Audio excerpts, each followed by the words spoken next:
नमस्कार मेरे प्यारे मित्रों। आज फिर हम एक बार परीक्षावाणी चैनल से आप सभी का स्वागत करते हैं। मित्रों, आज का जो हमारा टॉपिक रहेगा रीजनिंग स्पेशल 1 बैच में जो आज का हमारा टॉपिक है वो रहेगा सीटिंग अरेंजमेंट का, यानी कि पदानुक्रम व्यवस्थीकरण। इस पे हम क्या क्या पढ़ेंगे, इसके जो क्या क्या इसमें कैसे सवाल पूछे जाते हैं, कैसे कैसे सवाल पूछता है, कितने नंबरों के सवाल पूछता है, इन पर हम विस्तृत चर्चा करेंगे।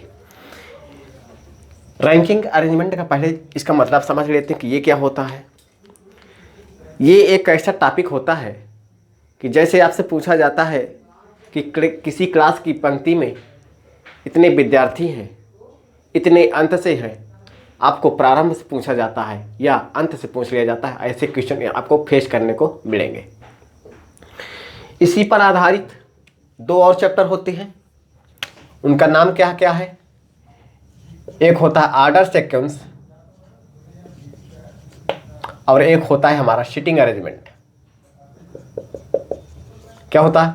एक होता है आर्डर सीक्वेंस और एक होता है सीटिंग अरेंजमेंट।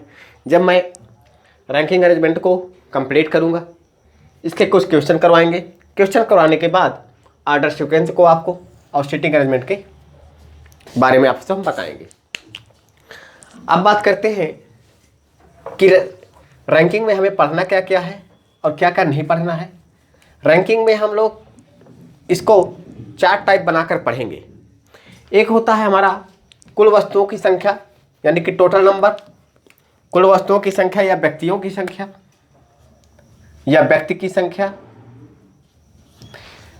इससे जो आयोग द्वारा, यानी किसी भी आयोग द्वारा, चाहे आप एसएससी का पेपर दे रहे हो, चाहे यूपीएससी का हो या यूपीएसआई हो, इससे जो प्राथमिकता होती है कुल वस्तुओं की संख्या से 2 नंबर की, इससे आने के चांस रहते हैं। जो विकर्ण संबंध होता है इससे लगभग 3 नंबर के आपको क्वेश्चन मिल जाते हैं। और जो अधिकतम और न्यूनतम संख्या होती है इससे भी आपको 2 नंबर देखने को मिल जाते हैं। 1 से 2, 2 से 3, लगभग 1 या 2 प्रश्न हर परीक्षा में पूछे जाते हैं। तो आइए चर्चा करते हैं। सबसे हमारा जो आज का पहला टाइप रहेगा कुल वस्तुओं की संख्या या व्यक्ति की संख्या। दूसरा टाइप हम पढ़ेंगे विकर्ण संबंध या स्थान प्रतिस्थापन। तीसरा टाइप रहेगा हमारा अधिकतम संख्या और न्यूनतम संख्या। और चौथा टाइप रहेगा मध्य में बैठे व्यक्तियों की संख्या। तो आज हम शुरू कर रहे हैं। पहला टाइप है हमारा कुल वस्तुओं की संख्या या व्यक्तियों की संख्या। आप टाइप हेडिंग डालिएगा टाइप 1, हेडिंग डालिएगा टाइप 1। टाइप 1 में क्या डालेंगे? कुल वस्तुओं की संख्या या व्यक्तियों की संख्या।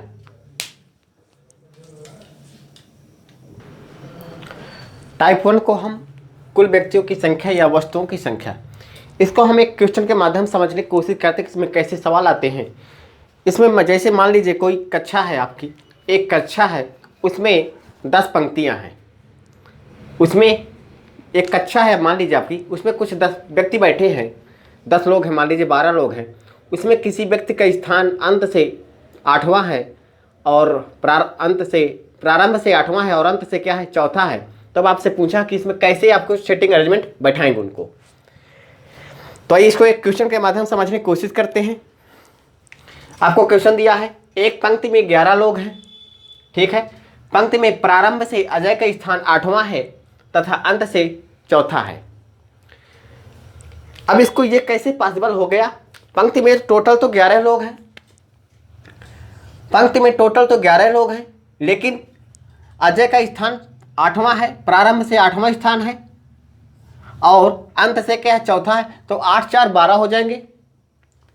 देखने वाली बात यह हो जाएगी 8 + 4 कितना हो जाएगा, 12। लेकिन टोटल यहाँ पे कितने हैं? टोटल तो यहाँ पे 11 है। एक व्यक्ति एक्स्ट्रा कैसे हो गया? तो आइए इसको समझने की कोशिश करते हैं। एक व्यक्ति कैसे एक्स्ट्रा हुआ उसको समझाने की कोशिश करता हूं मैं आप लोगों को कि ये एक व्यक्ति कहां से आ गया। छोटी वैल्यू है, आराम से लाइन खींचकर आप बना सकते हैं। जब बड़ी वैल्यू होगी उसके लिए मैंने आपको एक स्ट्रक्चर दूंगा, तो आपको वहां पे सॉल्व करना है। अब 11 लोग यहाँ पे हैं, आइए बना लेते हैं 11 लोग। 1 2 3 4 5 6 7 8 9 10 11। कितने लोग हैं? 11 लोग हैं। 1 2 3 4 5 6 7 8 9 10 11, ठीक है। अब कह रहा है प्रारंभ से अजय का स्थान कितना है, 8वां है। प्रारंभ से अजय का स्थान कितना है, 8वां है। तो ये यहां तक जाएगा।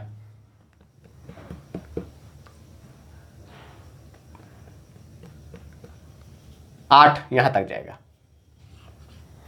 ये यहां पे क्या है, 8वां है। ये क्या है, प्रारंभ से अजय का स्थान क्या है, 8वां है। ठीक है। फिर कह रहा है अंत से चौथा है। अजय का स्थान है अंत से कितना है, चौथा है। ये हो जाएगा अंत से कितना है, चौथा है। अब अगर आप काउंट करना चाहें तो 8 + 4 ये कितना हो गया, 12 हो गया। लेकिन पंक्ति में कितने लोग हैं, 11 लोग बैठे हैं। ये एक व्यक्ति कैसे एक्स्ट्रा हो गया। आप एक ही व्यक्ति को, उसी व्यक्ति को आपने 2 बार यहाँ पे गणना कर लिए हैं। कहाँ पे, जहाँ पे 8 आ रहा था वहाँ पे भी 4 आ गया। ये वाली संख्या इस जगह पे आपने उसी व्यक्ति को 2 बार गणना कर लिए, इसलिए यहाँ पे कितना आ रहा है, टोटल 12 आ रहा है। लेकिन है कितने पंक्ति में, 11 लोग। जब आपको ऐसे सवाल मिले तब आपको क्या करना है कि 1 घटाकर आपको आंसर करना है। कितना, 1 घटाकर आंसर करना है। तो जब आप इसको सॉल्व करेंगे तो कितना हो जाएगा, x + y - 1। ये आपका फार्मूला हो जाएगा स्ट्रक्चर।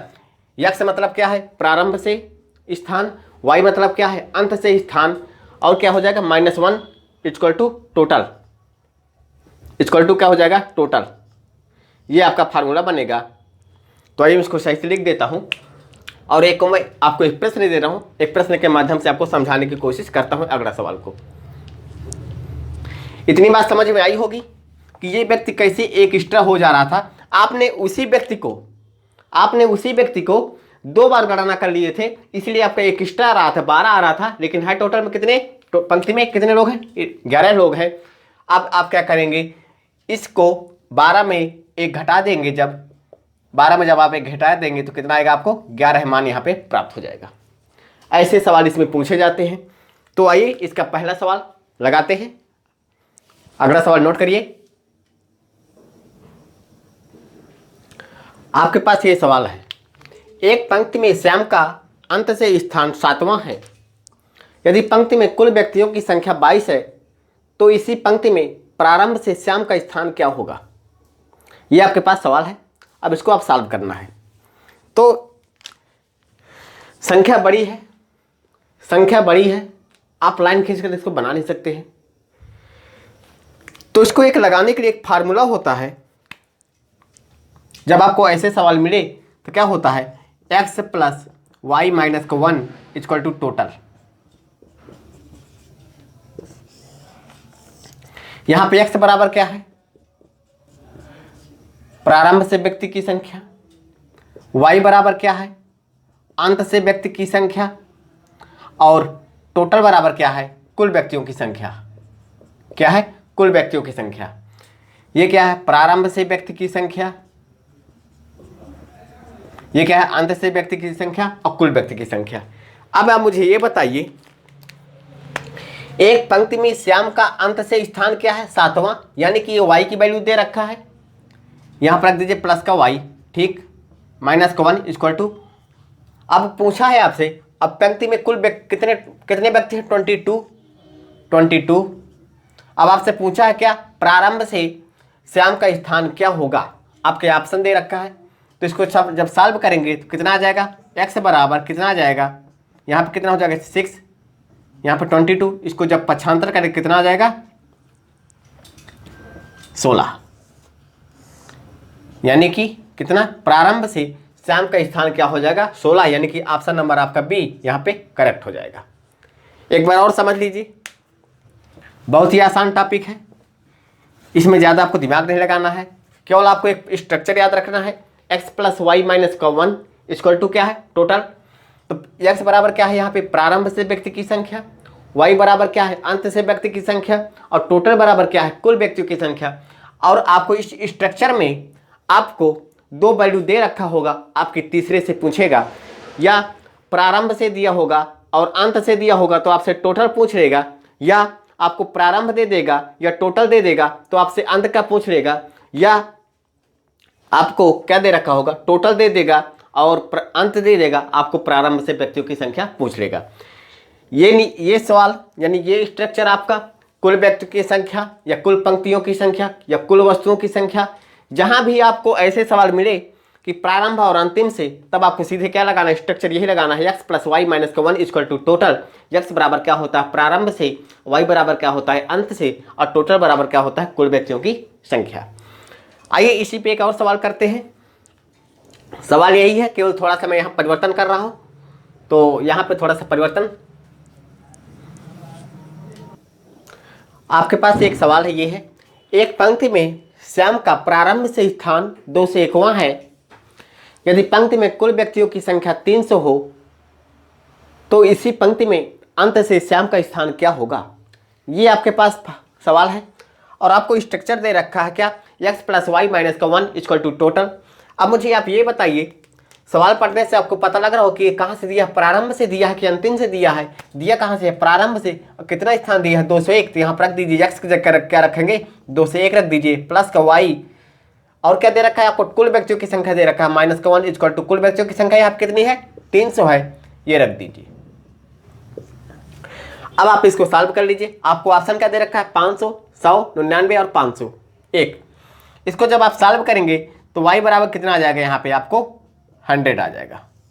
कितना आ जाएगा 100, यानी कि श्याम का अंत से स्थान कौन सा है 100वां है, यानी कि ऑप्शन नंबर बी यहाँ पे क्या हो जाएगा करेक्ट हो जाएगा। इसमें ऐसे ही सवाल पूछा जाता है। और एक और सवाल मैं आपको इसी में देता हूं।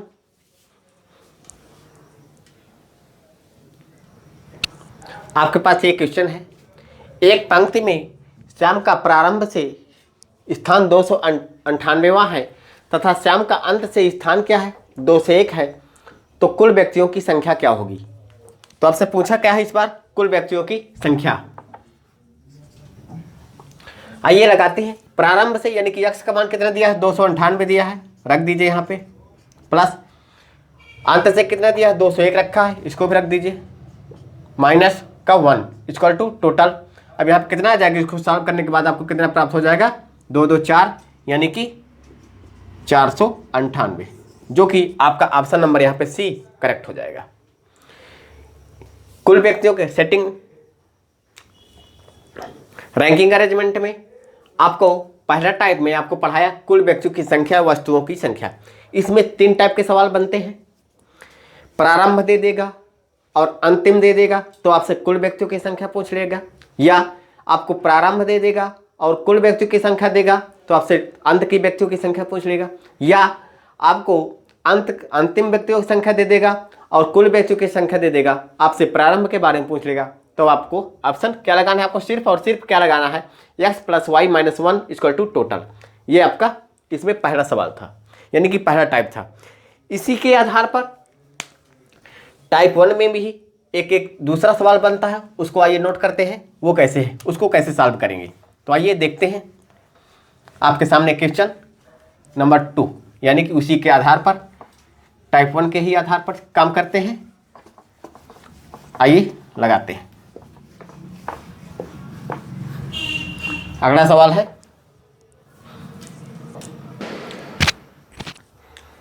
आपके पास ये सवाल है, वस्तुओं की एक पंक्ति में बल्ब का स्थान प्रारंभ से 36वें स्थान पर है तथा घड़ी अंत से 32वें स्थान पर है। यदि घड़ी प्रारंभ से 12वें स्थान पर हो तो बताएं बल्ब का अंत से स्थान क्या होगा, पंक्ति में कुल वस्तुओं की संख्या क्या होगी। यह आपसे क्या पूछा है, 2 सवाल पूछा है। यहाँ पे आपको इस सवाल में आपको 2 सवाल पूछे गए हैं, बल्ब का अंत से स्थान पूछा गया है और पंक्ति में कुल वस्तुओं की संख्या क्या होगी। ये सवाल टाइप दूसरा है, यानी कि टाइप 1 का ही दूसरा रूप है। ये सवाल इंपॉर्टेंट होता है। ये इंपॉर्टेंट इसलिए होता है क्योंकि जब पहला टाइप में पढ़ा रहा था आपका पहले टाइप के क्वेश्चन, इसमें आपको क्या दिया रहता था, सेम या प्रारंभ से देगा या तो अंत से देगा, आपसे टोटल पूछ लेगा, ऐसे सवाल देता था। लेकिन जब आप इसका रूप बदलेंगे, इसी दूसरा रूप इसका ये है कि आपको ऐसे सवाल को सॉल्व करने के लिए आपको सबसे पहले क्या करना है, जिस वस्तु का आपको प्रारंभ से दिया गया स्थान और अंत से दिया गया स्थान आपको पता हो, सबसे पहले आप उसको सॉल्व कर लिए। इसके बाद आपको क्या करेंगे, आपको जो सवाल नहीं पता उसके बारे में आप चर्चा करेंगे। तो मुझे ये सवाल देखने के बाद आप मुझे ये पता चल रहा है यहाँ से कि घड़ी का अंत से भी स्थान दे रखा है और प्रारंभ से स्थान दे रखा है। तो मैं सबसे पहले घड़ी को सॉल्व करता हूँ। एक तरफ लिखे घड़ी, यहाँ पर लिख लीजिए घड़ी, इसको सॉल्व करने के इसका सलूशन है, और यहाँ पर रख दीजिए बल्ब। जब घड़ी के लिए मैं फार्मूला क्या लगाऊंगा, फार्मूला हमारे पास वही है, x + y - 1 = टोटल। यहां पे x क्या है, x यहाँ पे क्या है 12, y का मान क्या है यहाँ पे 32 - 1 = कितना आ जाएगा। इसको सॉल्व करने के बाद, आपको मिलेगा 43। यानी कि पंक्ति में कुल कितनी वस्तुएं हैं 43। आपको पहला, इसका दूसरा नंबर आपका सवाल मिल गया, आंसर मिल गया, क्या है 43, आपका इसका आंसर आ जाएगा। यानी कुल पंक्तियों में कुल संख्या कितनी है 43। अब बात करते हैं बल्ब की, x + y - 1 = टोटल। ये क्या आया है, टोटल आया है। अब यहां से क्या, बल्ब का प्रारंभ स्थान दे रखा है कितना 36, y का मान आपसे पूछा है, रख दीजिए -1 = 43। इसको जब आप सॉल्व करेंगे तो कितना आ जाएगा 43 माइनस का 35। यानी कि क्या, बल्ब का जो अंत से स्थान होगा वो 8वां होगा, और पंक्ति में कुल वस्तुओं की संख्या कितनी होगी 43 होगी। एक बार और देख लीजिए। ऐसे सवालों का सॉल्व करने के लिए आपको सबसे पहले उस वस्तु का चुनाव करना है जिस वस्तु के बारे में आपको कंडीशन सही दे रखी है। यानी कि पहली वस्तुओं की संख्या भी और अंत से वस्तुओं की संख्या भी, यानी कि प्रारंभ से वस्तुओं की संख्या या अंत से वस्तुओं की संख्या आपको दे रखी हो। तो मुझे यहाँ पे सवाल पढ़ने के बाद मुझे मालूम चल रहा था क्या, कि घड़ी के बारे में हमें अंत से भी स्थान दे रखा है और प्रारंभ से स्थान दे रखा है। तो मैंने एक फार्मूला लगाया, क्या, x + y - 1 = टोटल। उससे मैंने यहाँ पर टोटल संख्या निकाल ली। तो घड़ी में जब मैं दोनों संख्या निकाल तो टोटल संख्या आ गई। तो मुझे ये पता चल गया कि पंक्ति में कुल वस्तुओं की संख्या कितनी है 43 है। और जब मुझे कुल वस्तुओं की संख्या जब पता चल गई तो मैं पहले वाले सवाल को पढ़ूंगा। यहाँ पे बल्ब प्रारंभ से आकर स्थान 36वां है, तो अंत से कितना हो जाएगा। तो मुझे टोटल संख्या यहाँ पे मालूम चल गई 43, और प्रारंभ से बल्ब का स्थान दे रखा कितना 36 दे रखा था। इसको जब मैं सॉल्व किया तो सॉल्व करने के बाद जो मेरा आंसर अब प्राप्त हुआ कितना प्राप्त हुआ 8, यानी कि 8 प्राप्त हुआ। ये हमारा हो जाएगा क्या, बल्ब का अंत से स्थान हो जाएगा, ये पंक्ति में कुल वस्तुओं की संख्या हो जाएगी। आज के लिए इतना ही। कल फिर मैं इसका एक और सवाल बताऊंगा। सवाल करने के बाद मैं अगले टाइप पे आऊंगा। तो अगर आपके पास बुक हो, उसमें सेटिंग अरेंजमेंट की, यानी कि अरेंजमेंट की, उस पर आप क्या करिए, सवाल लगाइए। और सवाल लगाने के बाद आपको जो भी सवाल आपको फंसे तो मुझे आप कमेंट करिए, और कमेंट के बाद आपके जरूर मैं आपको वहाँ पे आंसर रिप्लाई करूँगा। तो रैंकिंग के आपको पहले टाइप का जो भी सवाल मिले आप लगाने का प्रयास करिए। आज के लिए इतना ही, धन्यवाद। और जिन मेरे मित्रों ने इस चैनल को सब्सक्राइब नहीं किया तो प्लीज़ सब्सक्राइब कर लें, ताकि आप तक मेरा वीडियो सबसे पहले पहुँच जाए और ताकि आप लोगों का लाभ प्राप्त हो जाए। आज के लिए इतना ही, धन्यवाद।